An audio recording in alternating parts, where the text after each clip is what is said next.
Hello everyone, it's Nikki Batgirl D'Angelo here for another Star Citizen Addicts Anonymous State of the Game. I haven't been able to get back into the studio lately because of school and work and a whole bunch of other things going on in my life. But I am going to get back there very soon. I plan on trying to incorporate the show and a research project I have to do for school, which going to do on crowdfunding games and how it's changed the game industry. I plan on interviewing Richard Garriott, David Braben, Chris and Sandy, Eric, and maybe even Derek Smart. Now, speaking of Derek Smart, I had originally intended to bring you something different today. And let me bring you to there just for one moment, okay? Now what you're seeing here is a quick start guide for a game called Line of Defense. It's the game that Derek Smart has been making since 2009. And, you know, Derek Smart is outspoken. He's really into the stuff that he does, and he's trying to pass himself off as a expert in the field as he's trying to save us all from the from the fraudulent activities of Cloud Imperium Games and their crowdfunding campaign and them wasting money and never going to be able to get a game done. Well, that's me talking kind of flamboyantly there. What I've done instead is I tried to sit back and I wanted to take his game from a different perspective. I wanted to look at it from the perspective of let's see what's there. Well, I don't even know how to explain what's there. I really wanted to deliver to you a true comparison of like what this expert in the field is doing against what Star Citizen is, knowing it was never going to come close. I mean, Line of Defense is pretty much a one-man show, I think. I mean, that's the best I could see. It's just all Derek Smart doing the coding. But look at this. I mean, what do we have here? So, all right, graphics aren't everything. There's got to be gameplay too, right? So, it's touted as a massively multiplayer game. There's only one server I'm able to get onto, and that's the USA West. And this is the character creation. There's like one character, one job for females, because females could only do one thing, I guess. And you get into the game, you start off on, I guess, a destroyer, a frigate, a cruiser, a carrier, I don't know what it is. Some kind of ship that has levels that are reminiscent of the old, I would have to say it was the old Quake days? Yeah, the old Quake days. They're linear and you go through them and start to finish, kind of weird. Anyway, you start off here and already you see the graphics are kind of weird. 90s-ish. Alright, so I'm not gonna beat you down too much with Derek Smart's game. I'm sure many of you have already seen it. The whole point here is this is a man that's passing himself off as a credible source for people to latch on to. He's pretty much trashing CIG, Chris Roberts, Sandy Roberts, or else Sandy Gardner, as much as he can, and making as much of a kind of like being that person that's screaming so much just so they get noticed. In fact, way back in the Wing Commander days, Derek Smart threatened to sue Chris. I guess it was for stealing some kind of idea or something. I don't know. I haven't been able to find a lot of information on it, just the things that were... Well, you could Google it and see exactly what I found. Well, I'm floored that this man would even speak. I mean, just everything is just so weird. Let's take this a little bit further, because running around this gray, untextured work of, well, you get it, is not going to be fun. So let's get on the ground and see if it's any different down there.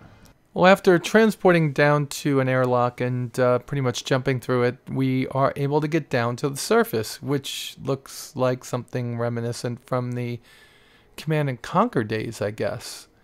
Anyway, this is how you land.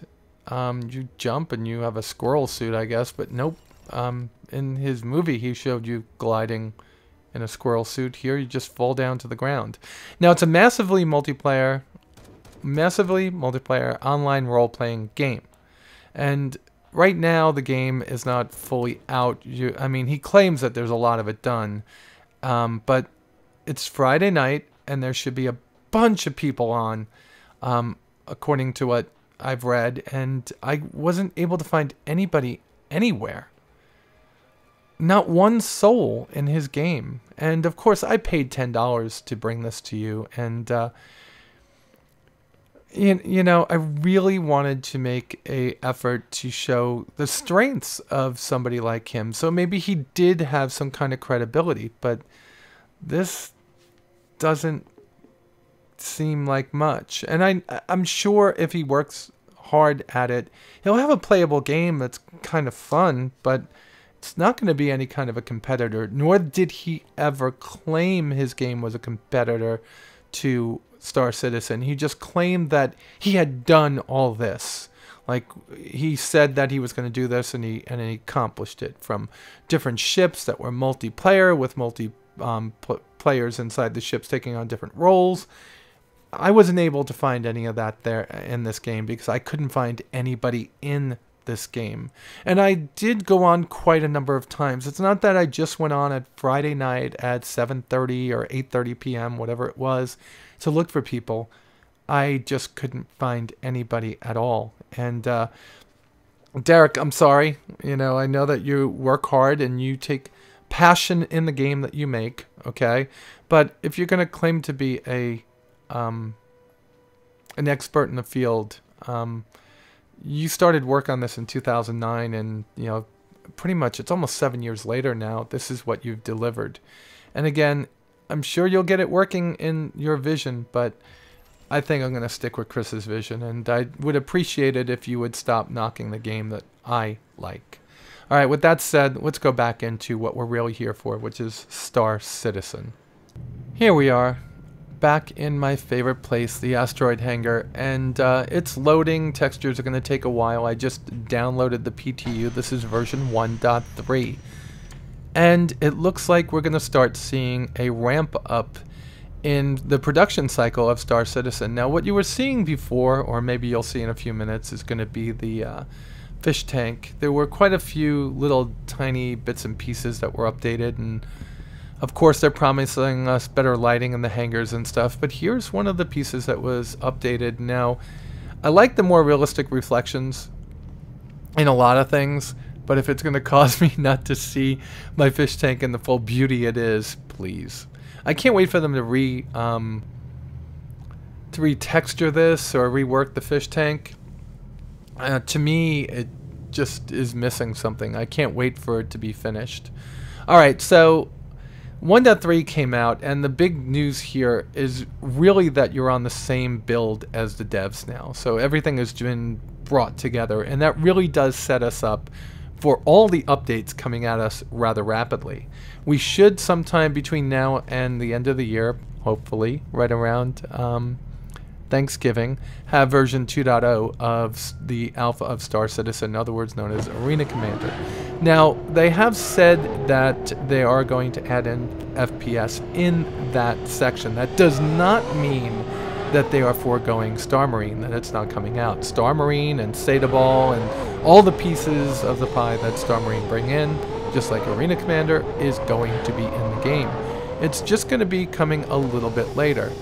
And the reason for that is a lot of pieces inside of Star Marine are going to be things that need to be developed inside of the Star Citizen Arena Commander Alpha version 2.0. Alright, so let's go take a walk. Wow, that's a little bit of clipping. Let's go take a walk over to the ArcCorp, because there's been a couple of updates there. Let's go have some fun. And while little Curly over here walks around the hangar and gets his rear end there, let's talk a little bit more. Now, CitizenCon was last week, and the big news there was the cast of the of Squadron 42. And, well, the big news was everything. But I can't believe that they have Gary Oldman and Mark Hamill and John Rice Davies and Gillian Anderson and so many others all in one place. It really is starting to bring credibility when they could get names that big to the game. And, you know, where some people might have been fearful that this wasn't going to come to fruition, let's just say that the feature creep that we saw during the initial, not the initial, but the extended crowdfunding game did add a lot of extra work to the game that we want. And that is something that is going to be a tough, well, it's going to be tough for us, right? Because we expected to be playing the game by now, by 2015, and now we're going to be playing it sometime in 2016. And of course, we're going to have bits and pieces of it to go around it, and once Arena Commander / Star Citizen Alpha version 2.0 comes out, I'm sure a lot of us will feel a lot better. Just being able to go somewhere where there are people is something that I really love. So let's not run around the hangar and see what's here. Let's go into ArcCorp and play. Alright, here we are in the elevator, and let's see if we can go. The first time I did this, I crashed, and it had nothing to do with the game. I have some kind of issue with the Netgear wireless AC controller I have. Now eventually I have to run a cable from downstairs all the way upstairs and over to where my office is over the garage, but that will take some time, and it will take someone that is willing to crawl through my attic to do so. But until then, every now and then I crash because I lose signal somewhere between here and the office downstairs. So we're going to get into ArcCorp, and this was done very, very, very early in the morning. I believe it was done early in the morning today, or maybe it was done when I got home from work last night. And I say that because, you know, 1.3 just came out, right? Ben told us about it on Wednesday when I was doing Ben's Day with him. Oh, look, there's already somebody in front of me. Look, I didn't even have to walk, and I found somebody in this game, which is totally different. And he's wearing the heavy armor, which is pretty badass if you ask me. I think that's pretty cool. I'm looking out there longingly because I want my freelancer, my updated freelancer. Now I did talk to Ben about the freelancer in Ben's Day, and he wasn't able to confirm that it's getting bigger, but I think it is just to be able to fit the components that they have to fit into it. So here we are, we're in ArcCorp, and ArcCorp has seen some minor updates. There's some weapons that, well, not weapons, you'll see why I call them weapons, but there are, yeah, I can't get this one to turn over. There are buggies inside of ArcCorp, and you could drive them around, and they've done a lot of work to the buggy, I guess I was watching too much of Captain America thinking about Bucky, and I got on the wrong side of the buggy. So let's go on the other side, and let's take it for a spin and see if there's anything fun we can do. Alright, so, and let's see if it's any better at control. Alright, so, let's go. Head out. And we're moving. We're rolling, and, ooh, it is really fast. Ooh, what happened? What's wrong with the buggy? Kind of stuck. I'm smoking. I gotta go get my license. Oop! Oh! What the? We ran somebody over, I think, and I think he's dead. Yeah, he's gone. Maybe he's hiding. I don't know. But yeah, buggies as a weapon, and it just the buggy's on fire. That is not fair, and we are. Yeah, I guess I was being a little bit aggressive there. Run, run, run, run! Oh! Ooh! And, oh, we did kill somebody. That is not fair. Ooh, and we ran over his body. That is not good. So the buggies are in the game, and it's going to make the game a little bit more interesting and annoying at the same time, of course. And, oh. Ooh, you can kill yourself. That's what I was trying to get at. And when you kill yourself, you wake up in the med bay. You know, and the med bay is in that area of the hospital that you go into in ArcCorp and you can't get to. I mean, it's behind that glass door. Remember that glass door right there that wouldn't open before? Well, it opens now. I'm going down to show this guy where the door is. It opens now right over here. So ArcCorp has seen a major update and pretty interested with it. Now, I get my just desserts in just a little bit. Somebody runs me over, and that's totally okay. I was just trying to make a point, and I also blow myself up a couple more times, crashing the buggy into things. It is something that does happen. I'm actually going out here to see if the model of the constellation changed at all down there. And I wasn't sure if it had changed the first time we were here, but I was unable to tell. So there's a lot going on in Star Citizen. Version 1.3 coming at us, and I'm sure there'll be a couple little bug patch updates, and then we're going to get version 2. I got something else to show you, and then we'll close this out, okay? So comparing Star Citizen to Line of Defense was definitely not a fair fight. Star Citizen has dozens, if not hundreds, of very gifted people working on the project, and Derek Smart is working on Line of Defense himself. But in this situation, we're taking a look at something that's coming to another competitor of Star Citizen, and that would be Elite Dangerous. They had a live stream the other day, and what they're showing here is the procedural generation of rocky worlds. Now, those rocky worlds are going to be everything from planetoid size to about 3 times the size of Earth. And there's no atmospheres currently on this procedural generation, but there are tectonics. They are modeling plate tectonics. There are craters. There are crevices, and they're working on ice worlds too. Now, why am I bringing this to you? That's a great question, right? Why would I bring another game? I've already contrasted one.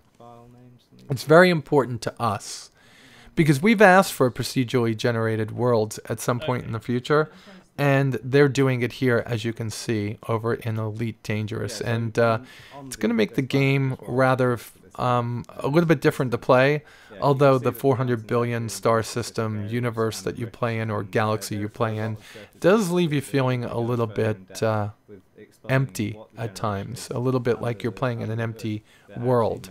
Nonetheless, I still absolutely love Elite Dangerous. I believe that there's room in the genre for many, and I wish Derek Smart had a team helping him make his game to make it an excellent game, a great competitor to Star Citizen, because you know what?